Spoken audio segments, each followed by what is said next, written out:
Bilal, bonjour. Bonjour. Nouveau livre. Ouais. Voilà, j'en savais trop.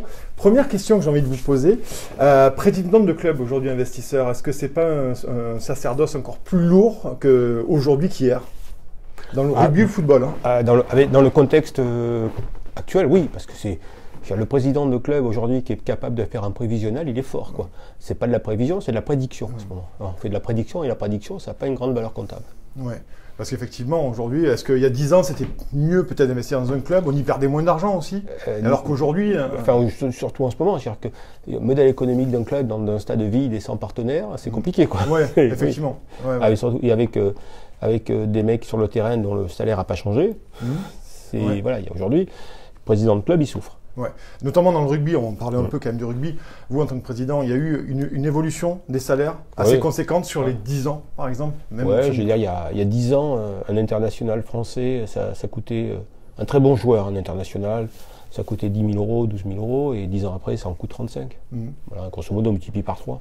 Et c'est la médiatisation qui a fait ça, qui a fait la médiatisation, et puis les nouvelles recettes. Le rugby a grandi, les droits télé sont passés de 30 à 100 millions, ce qui est un écart important. Les clubs ont appris qu'on pouvait vendre un ticket de match avec une coupe de champagne, et que donc, on le vendait beaucoup plus cher et qu'on faisait beaucoup plus de marge. Donc les clubs se sont construits et les joueurs en ont bénéficié, plus une concurrence entre les présidents aussi qui a fait monter les enchères sur les joueurs, parce que les agents de joueurs ont tout à fait compris que les présidents étaient des passionnés et qu'on pouvait tout à fait faire jouer la concurrence entre eux, et ils en ont joué. Donc il y a des salaires qui sont montés automatiquement, mécaniquement. Alors on va essayer de faire le lien, vous le faites, entre la BD, le rugby et le football, une passion qui était là, mais qui pourrait à un moment donné devenir plus qu'une passion. Ouais. C'est quoi le fil rouge là, c'est donner aux gens, quoi. C'est le plaisir qu'on donne aux gens. C'est le vrai. Alors dans l'édition on les voit pas, mais bon, sauf dans les salons. Mais c'est l'altruisme. Le sport, enfin tous les métiers, c'est ça. C'est des métiers de partage avec les gens, et on se nourrit beaucoup de ce que les gens vous donnent dans la joie et dans la peine des fois. Ouais. Et la bande dessinée aussi, hein. Vous avez l'édition Soleil, grosse maison. Hein. Oui, que j'ai créé, je veux dire.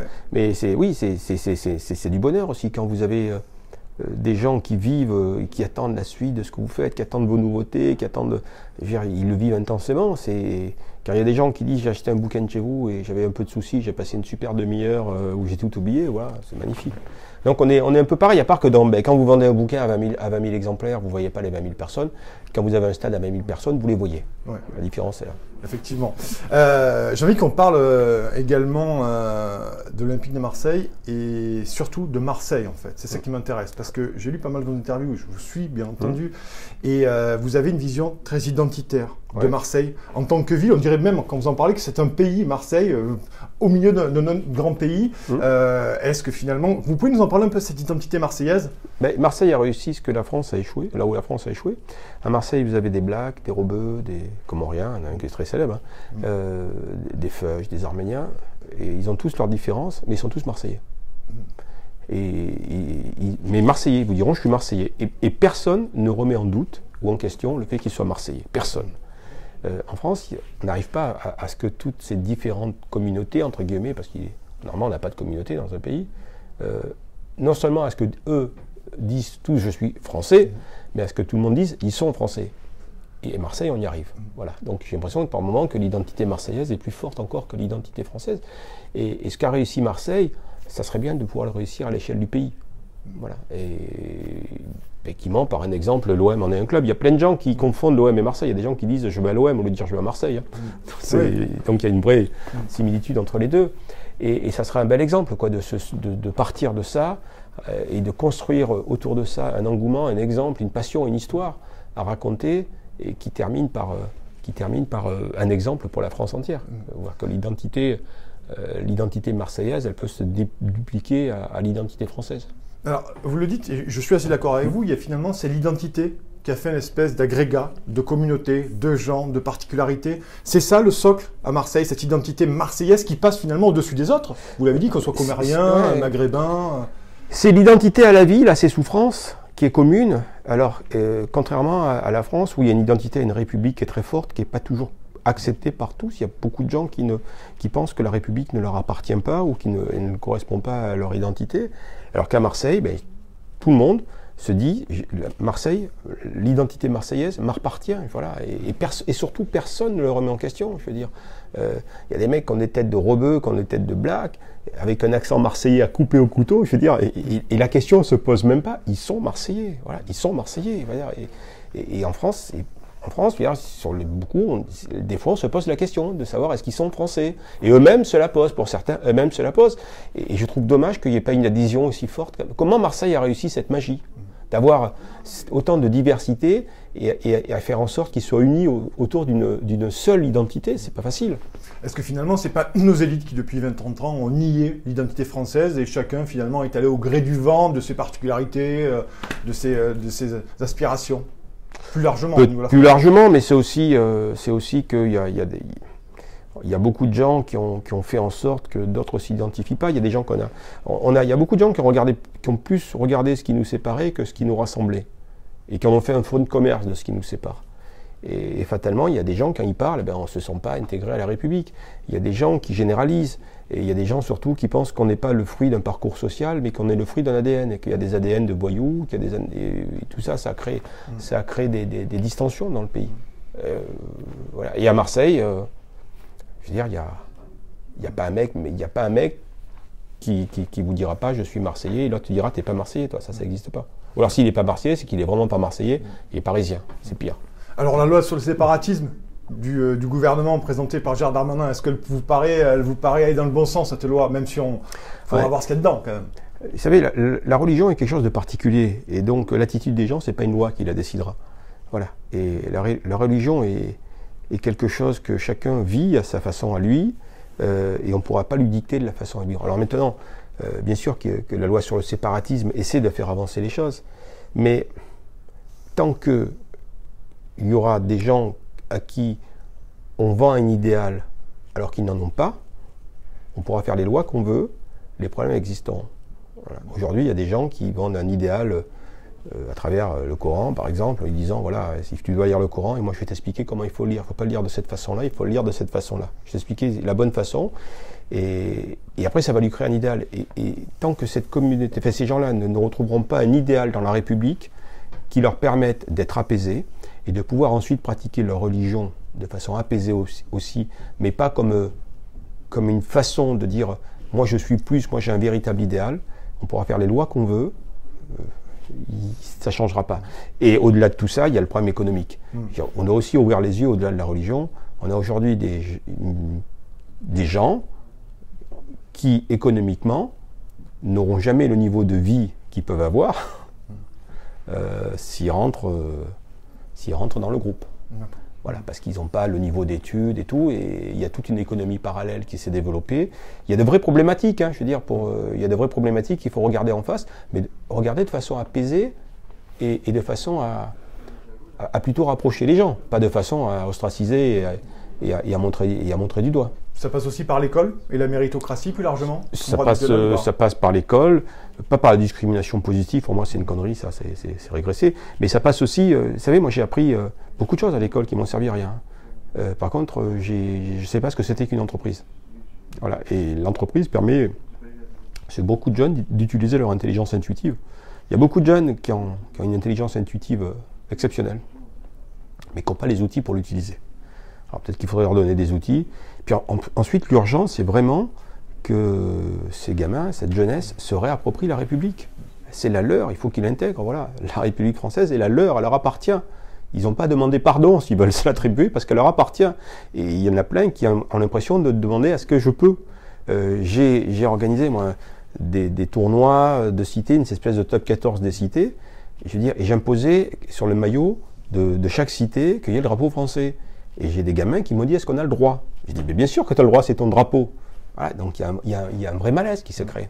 Est-ce que vous pensez, tiens, c'est une question que je vais penser, mais est-ce que le rugby peut être un vecteur d'intégration au-delà du foot? Ce qui est vecteur d'intégration, c'est le côté ascension sociale, bien sûr. Et aujourd'hui, le rugby qui était en retard a repris un peu.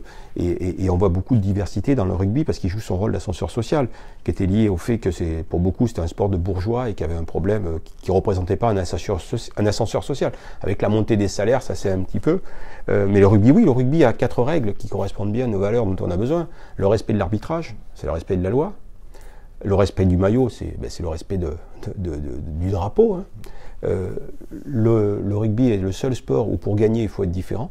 Il faut des grands, il faut des petits, il faut des gros. Si on est tous pareils, on n'a aucune chance de gagner. Donc on voit bien que dans le rugby, ça correspond à la société. Et puis aussi, c'est la compétitivité, je veux dire, l'envie d'avancer et l'envie de gagner. Et le rugby correspond bien aux valeurs dont notre République a besoin. Alors je voudrais qu'on revienne à Marseille. Et la question à laquelle vous ne pouvez pas couper, le professeur Raoult, qui a incarné pendant un moment donné la dissidence marseillaise par rapport aux élites médiatiques, par rapport aux élites politiques. Ça nous dit quoi aujourd'hui notre pays, Mourad Boudjelal, ça? Je trouve qu'il y a beaucoup de gens qui critiquent le professeur Raoult et au-delà d'une grippe, ils n'ont plus la compétence. Alors que je pense que le professeur Raoult, c'est une sommité mondiale, il a un CV qui doit rendre jaloux plein de gens. Donc moi j'en suis un supporter, un fervent supporter. Il a peut-être dit des choses où des fois il est passé à côté, mais il a toujours dit avec sincérité. Et il a plutôt été apaisant, il s'est toujours dit pourquoi cette folie autour du Covid. Il a soigné, il a organisé. Après il dérange parce que je pense qu'on ne parle plus de médecine, là. On parle que d'économie. Voilà, la médecine est un business. S'il y a encore des gens qui croient que les laboratoires se sont battus pour trouver le vaccin de façon à sauver l'humanité, je leur dis aussi au passage qu'il y a quelqu'un caché dans Casimir, hein, qu'ils le sachent. Non, c'est juste une lutte économique et j'ai l'impression que le professeur Raoult était plus dans une lutte idéologique qu'il voulait apaiser. Et effectivement, quand vous avez un troublion comme ça qui vient vous dire, qui vient peut-être dire attention, si on tient ce discours, peut-être qu'on vendra moins de vaccins, qu'on s'affolera moins. Je peux comprendre que ça énerve. J'ai l'impression que face à Raoult, il n'y avait pas beaucoup d'objectifs. J'ai vu des gens qui étaient dans un ton passionnel, de façon assez incroyable, mais limite à se battre, parce qu'on sentait qu'on touchait leur portefeuille. Moi, j'ai toujours milité pour que tous ces médecins qu'on voit en France, dont il faudra s'occuper à un moment, parce que si demain il n'y a plus le Covid, ça va être comme les stars de télé-réalité, on va avoir des dépressifs, parce qu'ils passeront plus à la télé. Il va falloir gérer ces après-télé pour tous ces médecins qui se croient dont certains d'ailleurs n'ont jamais vu un patient depuis des années, hein, ou même n'en ont jamais vu. Donc il va falloir s'en occuper, parce qu'on risque d'avoir de gros dépressifs dans ces moments, quand ils seront plus sur le devant de la scène, ce qu'on peut espérer le plus tôt possible. Moi, j'aimerais bien que tous ces médecins, ils soient un peu comme les coureurs du Tour de France, qui portent un maillot avec leur sponsor, de façon à ce qu'on sache, qu'on puisse analyser leurs propos et qu'on puisse évaluer ce qu'ils disent par rapport aux intérêts. Les fameux conflits d'intérêts. Oui, moi j'ai été, par exemple, j'ai été ambassadeur de marque. Je veux dire, il m'est arrivé de dire, attention, je vous préviens, sur telle marque, je ne peux pas vous répondre. Je préférais, parce que, voilà, si j'avais continué à dire du bien, par exemple, sans le dire, c'était faux cul. Voilà, c'était faux cul. Ouais.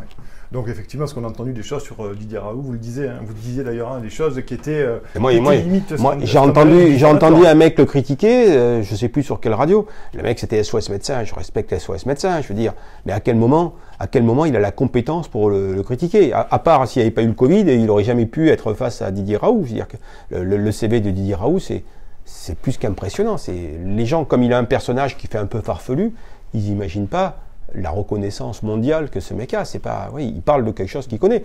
Et il a eu l'humilité, lui aussi, de dire « je me suis trompé », ce que pas beaucoup ont dit. Je veux dire, moi, il y a des gens qui nous ont dit « il ne faut pas porter de masque ». Je ne les ai pas entendus dire « je me suis trompé ». Effectivement. Alors, je voudrais qu'on revienne sur l'Olympique de Marseille. On parlait d'identité. Et est-ce que ce projet du rachat, l'Olympique de Marseille, pourrait aussi être supplanté ou du moins poussé par une passion identitaire de la ville? Est-ce que c'est le rachat d'un club, un projet avec des investisseurs, mais aussi finalement structuré à Marseille, un club encore plus identitaire qui affirme la ville en tant que telle avec ça ne peut pas fonctionner autrement. Ça ne peut pas. Marseille, si les gens ne se reconnaissent pas dans l'équipe, ça ne peut pas marcher, quoi, je veux dire.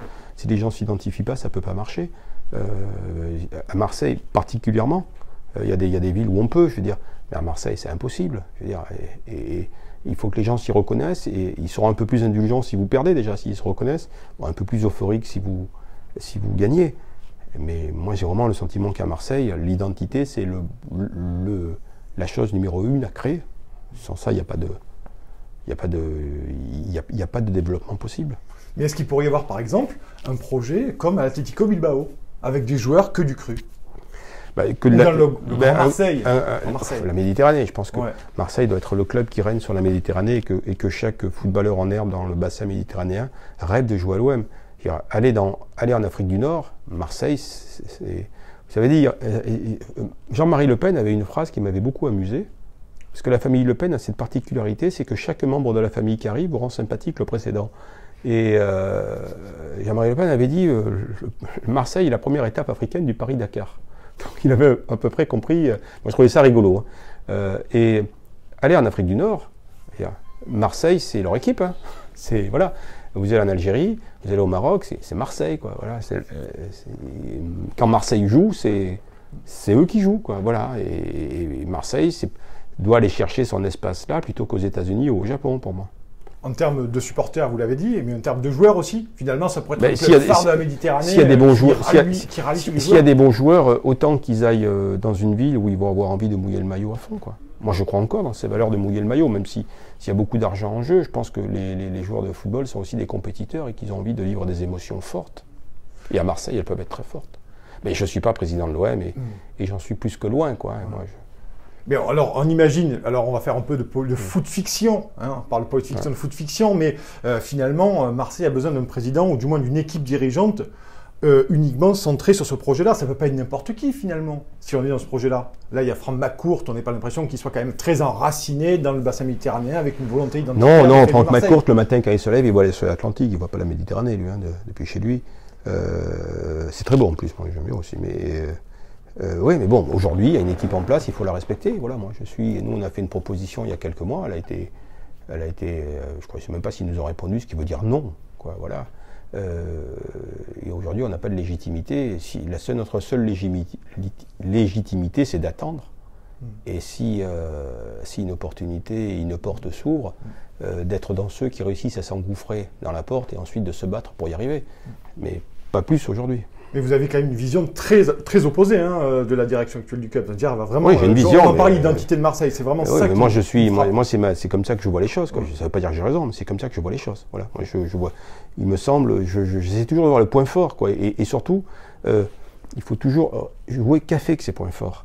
Je veux dire, quand Rému et Marcel Pagnol décident de vendre leur culture quelque part à travers les romans et le cinéma. Ils vendent aux États-Unis. C'est un succès, mais c'est du Marseillais. Ils n'ont pas eu besoin d'aller faire un film américain, américaniser le truc. Non, parce que c'était leur identité et il y avait beaucoup de sincérité. Et donc, quand on suit son identité avec sincérité, normalement, ça doit marcher, ça doit le faire. Parce que je lisais chez mes confrères du Figaro, vous disiez de Jacques-Henri Hérault, le technocrate du sport. Harry Potter. D'accord, Harry Potter. Harry Potter, parce qu'il a fait beaucoup d'études, mais bon, après, Harry Potter, dans le monde réel, il n'a pas de baguette magique, là. À l'école, on a une baguette magique parce que c'est virtuel, donc on peut... Le monde Potter, dans le monde réel, c'est plus compliqué. Même si, pour nuancer mes propos, il n'a pas des résultats sportifs dégueulasses. Moi, c'est pas sur le niveau des résultats sportifs, c'est au niveau de... Il n'arrive pas à faire rêver la ville. Voilà. C'est parce qu'il n'est pas enraciné, Mourad Boudjelal, ou pas? C'est parce qu'il ne sait pas faire, peut-être. Il n'arrive pas à faire rêver les Marseillais avec des résultats qui sont plus qu'honorables. Voilà. Plus qu'honorables, il n'arrive pas à faire rêver la ville. C'est là-dessus qu'il devrait s'interpeller. Alors là, je vais m'adresser au président, l'ancien représentant de Toulon, mais potentiellement peut-être à Marseille. Une question centrale, à mon sens, sportif. Quel regard portez-vous sur Mediapro et le refus de payer les droits? Parce que ça va mettre à mal le football français. C'est un cataclysme, ça, cette histoire-là, si ça continue à s'embourber de cette façon. Alors, moi, ce que je ne comprends pas, mais bon, peut-être que je ne connais pas assez bien le dossier, et peut-être que ça a été discuté, c'est qu'effectivement, 850 millions de caution bancaire, c'est compliqué. Mais moi, sur un contrat comme ça, la clause que j'aurais aimé voir, c'est de dire qu'à la première échéance impayée, un recommandé, il y aura une mise en demeure, hein, et qu'après un délai de non-respect, le contrat sera résilié au tort. Et dans ça permettait. Là, on est dans une situation un peu compliquée parce que Mediapro, ils peuvent vraiment faire tourner la montre. Hein. Alors, sauf que ça sera très mauvais pour leur image et que je crois qu'ils sont conscients de leur image de marque qui est un fonds de commerce et que leur intérêt, c'est de trouver une solution. Ils ne peuvent pas se permettre. Mais c'est compliqué. Et en plus, ils disent oui, le Covid est un alibi, mais en même temps, quand les clubs ont vendu les droits télé à Mediapro, ils les ont pas vendus aussi dans les mêmes conditions qu'aujourd'hui. Ils les ont vendus avec du monde au stade. Tous les mondes qui n'est pas au stade, ils sont devant la télé. parce que ceux qui vont au stade, c'est les premiers supporters. Donc potentiellement, c'est des abonnés supplémentaires. Ils ont l'exclusivité du spectacle. Ils n'ont pas acheté l'exclusivité du spectacle. Ils ont acheté l'exclusivité télévisuelle, mais ils n'ont pas acheté le live. Le live, on avait le droit d'amener du monde au stade. Voilà. Mais aujourd'hui, ils ont tout. Il n'y a plus de live, il y a juste eux qui ont les images. C'est l'exclusivité des images, c'est beaucoup plus fort. C'est-à-dire qu'un mec, quel que soit le prix, s'il veut voir le but de l'OM, il faut que ces médias pro, il ne peut même pas le voir en vrai. Il ne peut pas le voir en vrai. Voilà. Finalement, pour vous, c'est la mauvaise foi. En Coupe d'Europe, le problème ne se serait pas trop posé. Ouais. Et en championnat, il ne peut pas le voir en vrai. Il profite d'une situation, bien sûr. Il profite d'une situation, mais il n'y a pas que, parce qu'aujourd'hui, le Covid est un bon alibi pour tout le monde. Hein. Je veux dire, demain, vous ne voulez pas payer quelqu'un, le Covid, je sais pas bien. Bien sûr, bien sûr. Et alors, mais vous en parliez, notamment sur les droits, sur du contrat, mais est-ce qu'il n'y a pas quand même une faillite de la Ligue, là? Une faillite de la Ligue. Je ne connais pas le dossier, je ne peux pas les juger, mais il me semble que ce qui est sûr, c'est que quand un chiffre représente un tel pourcentage dans le budget des clubs, on doit le sécuriser au maximum. Voilà, on doit le sécuriser au maximum, parce que là, on parle de vie ou de mort. Hein. On parle de vie ou de mort. Là, on parle pas de chiffres après la virgule, quoi. Donc oui, il faut le sécuriser. Rien n'est trop pour le sécuriser. Je pense ils ont fait comme tout le monde, ils ont fait un appel d'offres. Donc ils ont organisé cet appel d'offres avec des conditions, et ça aurait pu, il y a certaines conditions qui auraient pu faire partie indiscutable de l'appel d'offres. Voilà. Et celui qui le discute, ça, c'est qu'il n'a pas l'intention de payer. Voilà. Alors après, peut-être que ça y est, peut-être qu'il y a d'autres clauses. Je ne connais pas vraiment le dossier. Je donne un avis. Je sais peut-être une bêtise. Vincent Labrune a quand même emprunté rapidement à la va-vite près de 290 millions d'euros. Vincent Labrune, il n'était pas là. Hein. C'est pas lui qui l'a signé. Oui, bien donc sûr. lui, il en hérite du problème. Il n'en est pas responsable. Il en hérite. Vous avez raison de le dire. Et il essaie de se débattre au milieu de ce truc. Voilà. Donc il hérite du truc. Ceux qui étaient là, ils sont plus là. Voilà. Donc, mais voilà, moi, je pense sincèrement que trop de précautions. Peut-être la garantie bancaire, c'était trop, mais sécuriser qu'il y ait une sortie possible au tort. Et là, dans un cas comme ça, ils retrouvaient leurs droits. Eux, ils auraient dit, mais non, c'est une raison légitime que nous avons, le Covid et tout, et ça se réglait au tribunal dans 3 ans ou dans 4 ans. Mais ils retrouvaient leurs droits. Tandis que là, moi, ce qui me fait peur, c'est que Mediapro joue la montre. Et l'arsenal juridique leur donne le temps de gagner pas mal de temps, quoi. C'est pas une question qui va gérer en référé. Hein. Le juge des référés, c'est le juge des évidences. Hein. Voilà, donc eux, ils vont suffisamment trouver d'arguments pour que ce ne soit pas une évidence. Alors, je voudrais qu'on aille un plus loin. Finalement, vous avez été président, vous voulez raconter votre livre, j'en savais trop. Président de Toulon, sur les rangs pour Marseille. Finalement, est-ce qu'à la lumière de ce problème, cette faillite de Mediapro, du moins ce problème important, est-ce qu'on ne doit pas repenser l'écosystème des clubs français par rapport aux droits télé? Est-ce qu'à un moment donné, les clubs on ne doit pas repenser ce système de rentrée d'argent, de vacuité du système? Les droits télé, ça a été un piège pour le foot parce que beaucoup de clubs se sont reposés dessus, quoi, parce que c'est tellement important et c'est même un fantasme. Hein, je veux dire, il y a des clubs qui se disent je vais essayer de monter en Ligue 1 ou en Ligue 2 pour toucher les droits télé, quoi. C'est un véritable fantasme. Un club, il y a les droits télé, mais il y a aussi, c'est une entreprise de spectacle, un club. Il y a la billetterie, il y a le partenariat et les hospitalités, et il y a le marketing, l'image. Plus la billetterie. Mais il n'y a pas que la billetterie. Et c'est vrai que c'est très tentant quand on a un club de ne voir que par les droits télé parce que c'est un produit qui est sécurisé. Voilà, ça tombe. Voilà, ça a été négocié au niveau national et ça tombe. Et oui, la tentation est très forte, mais c'est un piège. On oublie quand même qu'on a tout un boulot à faire pour que les droits télé soient un gros plus, mais pas que. Voilà. Ouais, vous qui avez été président dans le rugby, moi, c'est ce modèle que j'ai appliqué. Vous appréhendez un club de foot, par exemple, en se disant comment on pourrait à un moment donné... De la même façon qu'un club de rugby. Moi, je veux dire, voilà, un club de rugby, les droits télé, c'était 10-12% de mon budget. La recette est toujours la même. Entreprise de spectacle. Je dis, un jour, on a inventé un mec a dit, on va vendre un ticket de stade avec une coupe de champagne. Bon, il a créé les hospitalités. L'identité d'un club est très forte, donc il y a l'adhésion. Il faut que ce club représente des valeurs auxquelles les gens ont envie d'adhérer. Quand on a envie d'adhérer, on a envie de les porter, de les représenter, de les offrir, de les défendre. Et puis il y a le stade, il faut que les gens aient envie de vivre le spectacle live. Voilà. Il n'y a pas que la télé, quoi. Et ça, c'est la problématique du sport en France, particulièrement en France, où on a moins la culture stade qu'à l'étranger. C'est de redonner la notion de live. Il faut que celui qui vienne au stade en est plus que celui qui est devant la télé. Quand vous allez voir un concert, vous en avez plus au concert que si vous le suivez à la télé aussi. Il y a des trucs, c'est pas pareil. Dans le sport, aujourd'hui, on est arrivé dans un mode où c'est mieux à la télé. Voilà. Moi, c'est la réflexion que j'avais au rugby, c'est de dire, mais finalement, même moi, j'ai plus envie de voir les matchs à la télé qu'au stade, c'est pas normal. Voilà, c'est pas normal. Donc c'est tout ça qu'il faut repenser. Et le Covid est une bonne occasion, parce que peut-être qu'avec tout ce qui se passe, il faudra même repenser le modèle économique. On ne sait pas comment ça va tourner demain. Mais les gens s'adaptent. L'économie a une faculté à s'adapter assez incroyable. Et je voudrais qu'on en parle en fin d'entretien. Il me reste encore une question sur le foot et après je poserai une ou deux questions de politique. Votre regard sur le Paris Saint-Germain, est-ce qu'il vous gêne cette prédominance du Paris Saint-Germain par rapport au football français? Est-ce que ça ne déséquilibre pas finalement cette puissance du Paris Saint-Germain par rapport aux autres clubs? Il y a du pour et du contre. Alors ce qu'a inventé le Paris Saint-Germain, c'est que d'abord il a réveillé le foot, je veux dire les droits télé, il m'a réveillé de regarder le Paris Saint-Germain parce que voilà, alors que je ne regardais plus la Ligue 1. Et puis ils ont aussi inventé un trophée, qui est battre le Paris Saint-Germain. C'est un véritable trophée, donc c'est important dans l'année ça. Il y a des clubs, c'est leur seul trophée de l'année. Moi je vois des petits clubs, quand ils battent le Paris Saint-Germain, ils ont gagné le championnat. C'est l'événement de l'année. Et c'est important d'avoir des moments, la possibilité de vivre des moments très forts. Ensuite, c'est vrai que c'est difficile de lutter contre un État. Même si le boulot est pas mal fait au Paris Saint-Germain, c'est un État, c'est un puissant fond. Je veux dire, ils peuvent faire ce qu'ils veulent. Et je me dis que pour les clubs, je vois le club de Lyon qui fait un travail excellent. Je vais regarder un peu les comptes. Ça va être frustrant de savoir que quelle que soit la qualité du travail qu'on fait, on se bat pour la seconde place. Voilà, on sera toujours supplanté, mais pas toujours pour de bonnes raisons, parce qu'on ne peut pas lutter à ce niveau-là. Voilà.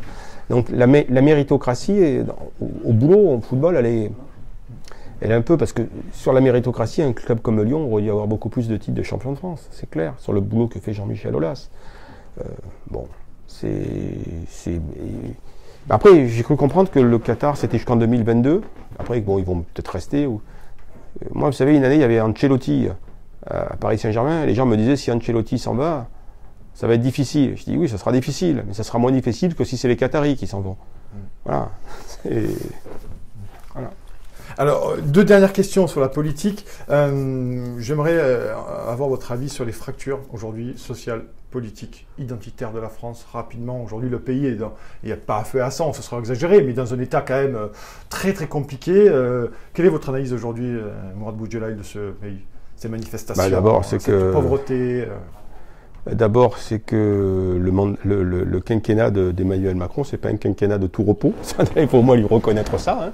Je veux dire. Après, on est dans un modèle économique qui a choisi le chômage de masse de façon à justifier des salaires très bas et qui a choisi aussi que toute l'imposition soit axée sur le travail. Moi, je défends depuis très longtemps une théorie qui dit qu'il est plus agréable de payer des impôts en consommant qu'en travaillant. C'est mon choix. Donc, quand j'ai eu il y a quelques années une interpellation avec une députée sur le coût du SMIC. Et elle me disait, vous ne savez pas ce que coûte le SMIC? Je lui dis, je sais, le SMIC c'est 2000 euros. Elle me dit, vous ne comprenez rien, le SMIC c'est 1200 euros, 1188 je crois. Et c'est un peu moins de 2000 euros avec la loi Fillon. Mais voilà, le problème c'est qu'un employeur donne 2000 euros à un salarié. Il en donne une partie aux salariés, les charges patronales et les charges salariales. Les deux, toutes sont payées par l'employeur, même si c'est le fonds du travail. Et ces 800 euros vont dans les assurances maladie, mais elles pourraient représenter un pouvoir d'achat. Parce que les gens, ce qu'ils veulent, c'est dépenser, c'est consommer, c'est vivre, voilà. Et cet argent qui sert pour la protection sociale, qui est surdimensionné en France, c'est peut-être bien, c'est pour notre modèle social, on peut peut-être le retrouver à travers de la TVA sur la consommation, à travers de l'impôt société sur la consommation qui sera optimisé parce que le pouvoir d'achat aura grandi, donc les bénéfices des entreprises seront beaucoup plus forts, sur l'économie, sur le chômage, parce que comme la consommation sera beaucoup plus haute, fatalement on aura une création d'emplois beaucoup plus importante. Ces mêmes emplois qui vont consommer beaucoup plus que consommer quand ils étaient au chômage, c'est tout un cercle vertueux qu'on peut mettre en place en bougeant le curseur du principal outil de l'imposition dans ce pays, du coût du travail, en le mettant plutôt, en le répercutant sur la consommation, ce qui sera plus agréable. Moi, c'est ce que je crois sincèrement. Voilà, et je suis sûr qu'on peut faire évoluer les choses, parce que les gens qui sont dans la rue, je veux dire, ce qu'ils veulent en fait, c'est mieux vivre. Voilà, ils veulent mieux vivre. Parce qu'on ne va pas se mentir, je veux dire, dans un pays comme la France, c'est vrai que c'est honteux. Je veux dire, qui c'est qui vit avec un SMIC? Qui? Voilà, il faut m'expliquer, je veux dire.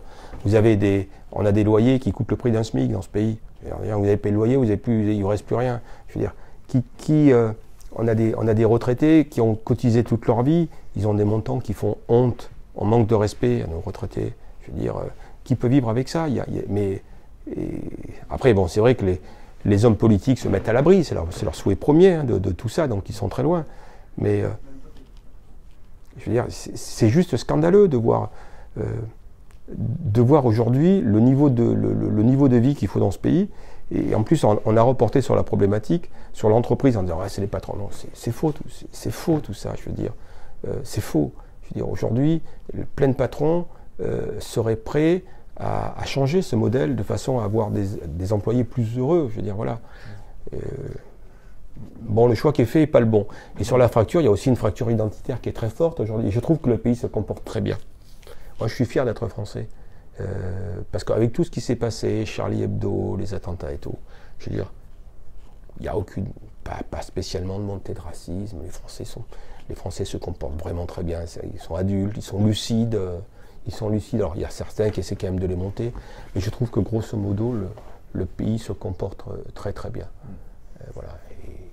Et les Gilets jaunes, avant que ce soit mal repris, leur combat était très légitime. Était très légitime, quoi, voilà. Après, ça a mal tourné. Voilà. Une toute dernière question. Emmanuel Macron, il vous a déçu, Mourad Boudjelal, dans sa politique? Non, Emmanuel Macron, non. Moi, je l'ai rencontré quelques fois, je veux dire. Et c'est quelqu'un qui est déterminé à bouger le pays, à le faire grandir. Là-dessus, personne ne peut mettre sa volonté en doute. Par contre, il a peut-être pas mesuré qu'il ne pouvait pas le faire tout seul et qu'il avait besoin d'un entourage très fort autour de lui. Mais Emmanuel Macron, il est parti tout seul. Et ceux qui l'ont rejoint, ce sont ceux qui souvent avaient un peu de mal dans les autres partis qui étaient beaucoup plus en place. Et il a été obligé aussi de composer avec eux et de travailler avec eux. Ensuite, d'autres l'ont rejoint, mais qui n'étaient pas avec lui au début et qui sont venus par conviction personnelle, par besoin personnel, par ambition personnelle, pas pour un projet collectif. Et donc, il y a tous ces mondes qui se côtoient autour de lui, ce qui fait, c'est peut-être pour ça qu'il est très présent et qui décide beaucoup de choses lui-même, parce que le discours, il n'est pas uni, quoi. Il y a trop d'intérêts communs, d'intérêts individuels autour d'Emmanuel Macron, voilà. Et aujourd'hui, c'est difficile pour lui. Mais sa volonté, moi je l'ai soutenu, sa volonté, personne ne peut la remettre en question. Moi, je peux vous garantir que le mec que j'ai vu, qui avait 39 ans ou 38 ans, je ne sais plus à qui j'ai dit, qu'est-ce que ça fait qu'on n'a pas encore 40 ans et qu'on sait que dans quelques mois, on va être le président du pays, le mec, il jubilait pas. Hein. Le mec, il avait le regard de se dire, ça fait que je vais changer les choses, quoi. Et je vais vraiment le faire. Je vais être celui qui va le faire et qui va faire en sorte que les Français vivent mieux. C'est plus dur que prévu, et puis reconnaissons que, je veux dire, je crois que dans l'histoire de la Ve République, des mandats plus compliqués que celui-là, ça sera compliqué. Oui. Merci beaucoup, Mourad Boudjelal, pour cet entretien. Merci beaucoup.